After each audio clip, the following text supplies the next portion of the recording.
Welcome to the Blended Podcast with Magan and Derek. A place for laughter, life, and a little bit of lunacy.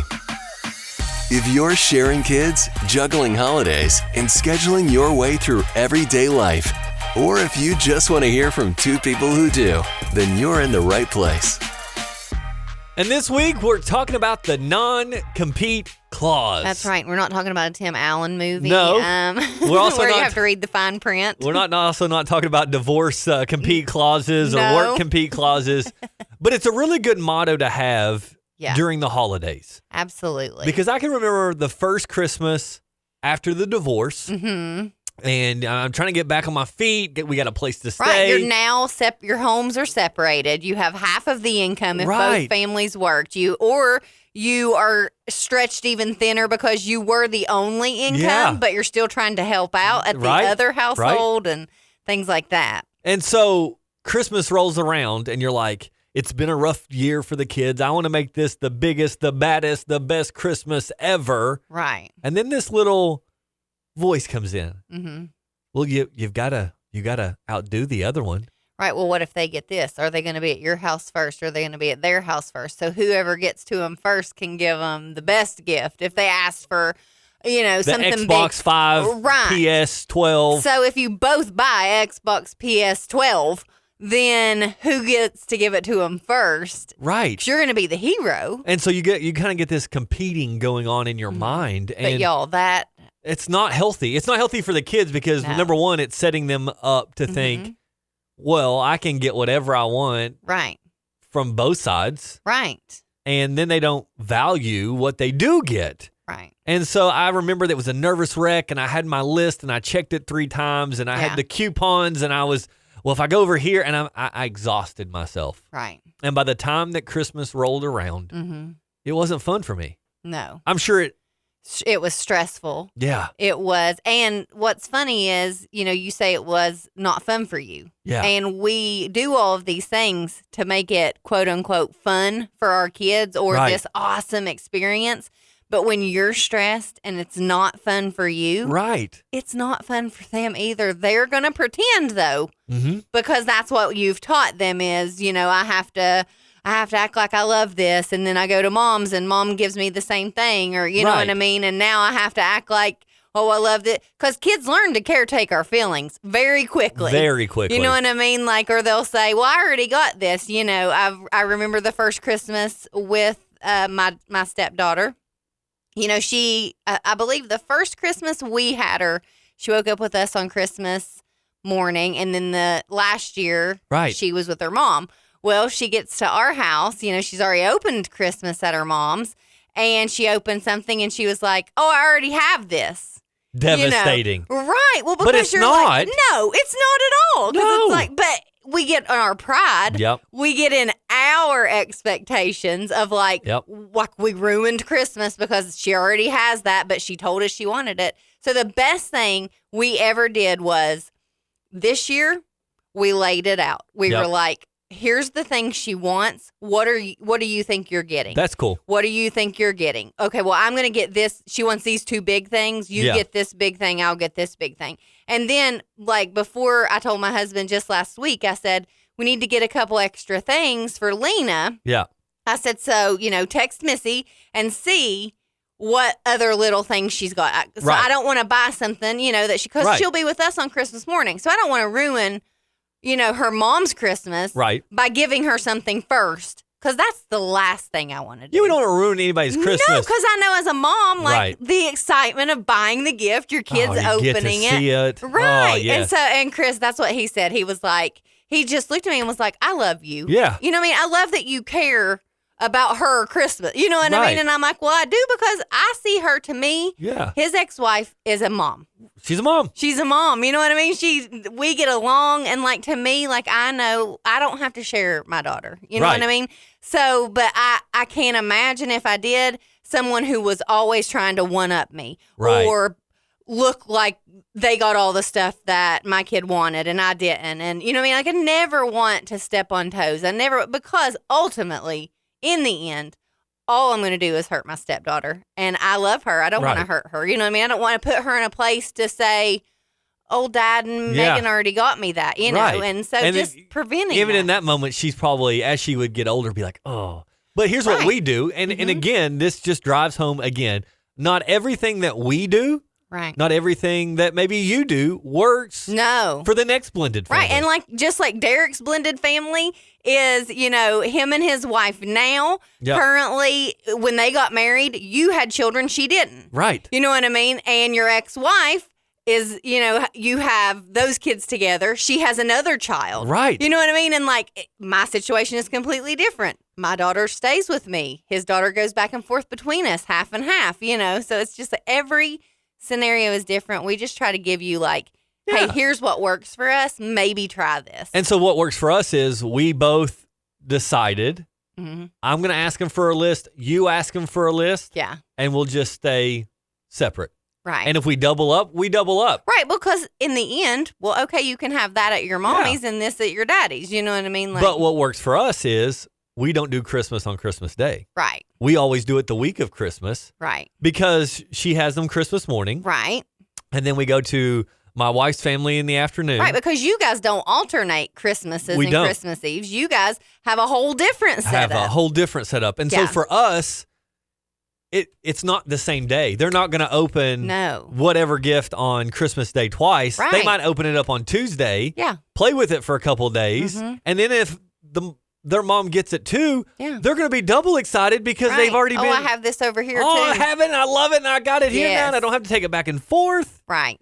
So takes the pressure off the kids. There's no competing at that point. You've got your list. I've got mine. They gave it to us. Right. We're going to make this the best Christmas that we possibly can. Yeah. And what that also brings up is the non-compete clause can be exhausting to them because you feel like you have to do Christmas on Christmas Day. Right. So, could we do Christmas on Christmas Day? Absolutely. Yeah. I pick them up at 11:30. Right. You could do it then. We head over look what Santa came while you were gone. Well, we head over to Jesse's family, which is my wife now. Mm-hmm.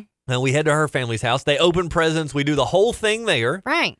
And then after that, we typically try to go to my parents' house at some point that day. Mm-hmm. So that's 3 times of opening presents. And then if you had to go to your house and do it, that's 4 Christmases in one day, which might sound appealing to a child for a second until you've experienced 4 Christmases in one day. It's exhausting for the parents. It's exhausting for the kids. There's no excitement left by the 4th Christmas. And I don't care what kid it is. Right.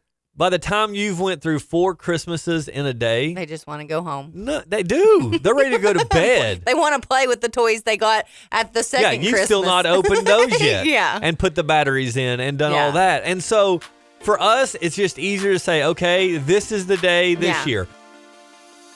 Hey guys, we'd like to take a break real quick and send some love and thanks to our sponsors of today's podcast. That's right. The book Leadership Endurance by author Brian Sanders. The #1 Amazon bestseller, sharing some stories of famous leaders and how they had to endure so that we can endure and lead well in our work or in our families, maybe even in your church. Absolutely. I don't know. We all are leaders somewhere. Check that book out. You can find it on Amazon. And we'd like to thank our other sponsor, the Encouraging Radio app. That's right. You can download the app free on the App Store, the Apple App Store, and Google Play. That's right. It's got 5 different stations right now. There's a holiday station called The Gift. Right. So here's the thing. So you've got a few different contemporary Christians. You've got Southern Gospel. You've got Christmas music. And you've got the Positive Gold, the hits. That's right. That you grew up on and loved. Love it, because if you're like, I just don't love this song, you can just scan right there in the one app to another awesome station. That's right. So thank you, Leadership Endurance by author Brian Sanders and Encouraging Radio app for making this podcast possible. Typically, we have them Sunday through Wednesday. Mm-hmm. So if Christmas is, say, Wednesday, Friday this week. We got Friday this year. We're going to do Christmas Wednesday morning. It's our last morning with them before they go back for Christmas Eve and Christmas Day with their mom. And then we get them back Christmas Day, half day. And then we have them always having the day after Christmas. Yeah. It's my sister's birthday. That lets us celebrate with her. Yeah. And so it works.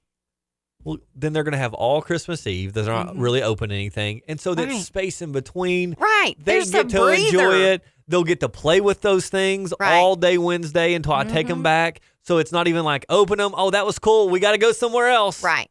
Because here's what they're going to remember. They're not going to remember when they're 25 that my dad always had Christmas on a day other than Christmas. They're going to remember, here's what my dad did to make this special. And we're going to have Christmas, and then Dad got in the floor and played with the stuff. Right. Dad got on the video games They're not going to be like, was that Christmas Day when that happened? Or was that a different day of the week? I can't remember. No. Not even a thought. But in our minds as adults, that's what we center on. No, it's Christmas. I have to have them for this and that. And I used to think it had to be Christmas Eve morning. And so I remember we had a blow up at a gym after a basketball game, coaching. Yeah. And it's like, why did, getting it past it, I'm always I like to think back and go, okay, how can I make this better? How can I not make this mistake again? How can I make it better? Like, I was fighting for Christmas Eve morning. Right. Why? Why? There's 3 other mornings that I had them leading up to that I could have done this. And it could have been special. But they saw us argue in a gym loudly about a day. in front of their friends. That's what they remembered about that Christmas. Right. I mean, honestly. And because my daughter's 16, so I feel bad because I feel like sometimes because she's older, her thoughts and her traditions and things she has, we did when she was growing up kind of get put to the side because I'm a people pleaser. Yeah. I'm a fixer. Oh, yeah. So, when me and my husband got married, we brought, obviously, both of our traditions and things like that and things, the way we like to do things on Christmas and all of that all came into play. But I didn't realize until this year that I changed something when I married my husband and that my daughter, it kind of bothered her. Okay. So all of my daughter's childhood and really all of my childhood growing up, we always put 0 presents under the Christmas tree until Christmas Day. Now, unless you bought your cousin's sister something, it'd be under there. Yeah. But like presents for my daughter, none of them went under until Christmas morning. I would put my presents. Santa would put his, and then that was what she saw Christmas morning. Nothing until then. Well, that wasn't the way that my husband did it. They like to wrap as they go, and then when Santa comes, those gifts are the only ones that appear Christmas morning, which I know lots of people do it that way. I didn't think a thing of it. My daughter's 16, so I'm like, we'll just wrap them and put them under here. No big deal. She's like, whoa. Well, she didn't say anything. This is will be our third Christmas, or our second. I can't. Anyways. Third. She said the other day I'd wrapped some presents and there were like a couple for her under there. And she said, I wish you wouldn't put my presents under the Christmas tree. I liked the way you used to do it. Remember, Mom? You used to wait and put all of my presents. And then so I think she said it in front of my husband as kind of like to break the ice, see how this will go. I mean, we're all learning. Absolutely. And she's getting close to being an adult. And he said, what is it? And she said, well, when I was growing up, Mom didn't put anything under the tree until Christmas Day. And he said, huh. And so I said, well, I'm sorry, sis. I said, is that the way you want it? You want me to do it? She said, yeah, if you don't care. So I went over, I got her presents. I left Lena's because Lena's used to them being there. You know what I mean? And I took them and I hid them. And I'm like, but I just didn't think because she was older, I thought, I'm going to change this. To her, that little change was I took her Christmas tradition. Right. Without discussing it with her because I thought, she's older. Yeah. She's good. I'll just do it this way. This is what Lena's used to. She's younger. Yep. Let's keep it. So if it's a small change and you're thinking you have older kids and they wouldn't, maybe you have adult kids. Right. And you're like, I just got married.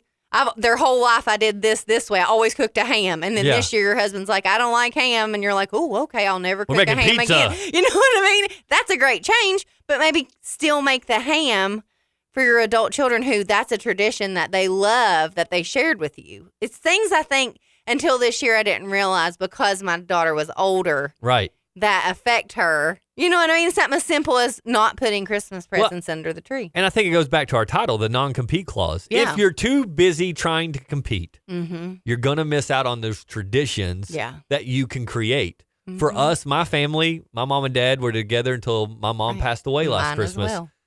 she gave us socks and underwear every Christmas. Right. It became the traditional joke. I was going to say, if you didn't get it, you'd have been upset. Right. But if she, for some reason, would have competed with the neighborhood who didn't do that and they did somewhere else. That's not cool. Right.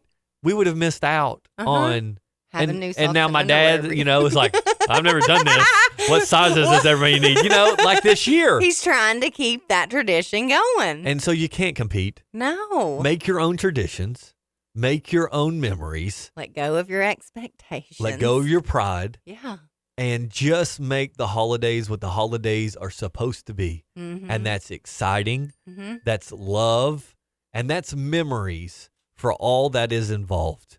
And if you do those things, I'm telling you, blended family or not, right, you will have a great holidays. Absolutely. So thank you so much for hanging out with us today. We hope that some of our lessons that we've and listen, messed up on. We're not experts. We are just telling you the stuff we're learning as we go. Like I said, I just learned that about my daughter a week ago. Right. And this is 2 years in. And if it can help you, we would love to. We'd also love to hear from you. Yeah. We would love to hear maybe what you guys do as your non-compete traditions. Give us some pointers. If you head over to Facebook.com, you can check out The Blended Podcast. We have our Facebook page up and running. If you're an Instagrammer, it is The Blended _podcast. Search us. Yeah, we want to hear from you. Send us a message. Let us know, hey, I love this. Hey, I'd like to hear about this. Yeah. Hey, this is what we're doing. We're all in this together. Yep. Like we shared last time, somewhere around 40 to 50% of families in the U.S. are divorced, possibly blended families. We're not alone. We are not alone. And it's the time that we use our voices and we make each other's families better. That's right. See you next time. See you next time. Thanks for listening to The Blended Podcast with Magan and Derek, a positive alternative radio production. If you enjoyed the show, please take a moment to subscribe and rate us wherever you get your podcasts. You can learn more at walkfm.org